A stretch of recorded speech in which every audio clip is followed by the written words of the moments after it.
ওষুধের যে দাম বৃদ্ধি হলো 748টি, তার মধ্যে অত্যাবশ্যকীয় বহু ওষুধ রয়েছে, তার মূল্য বৃদ্ধি করতে সরকার বাধ্য করছে। সাধারণ মানুষের জীবন বিপন্ন হবে, ওষুধ কিনতে পারবে না।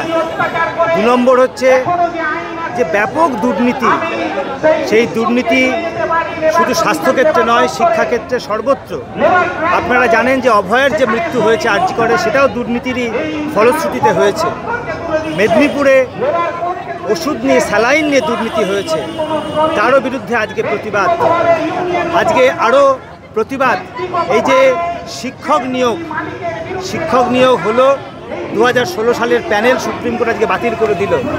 26,000-এর মধ্যে সবাই তো দুর্নীতিগ্রস্ত নয়, তাহলে বহু জনই আছে যারা সৎভাবে পাশ করেছে, চাকরি করছিলেন, জীবন জীবিকা পালন করছিলেন, তাহলে তারা কিন্তু হতাশায় নিমজ্জিত হবে, কেউ কেউ হয়তো আত্মহত্যার পথ বেছে নেবে।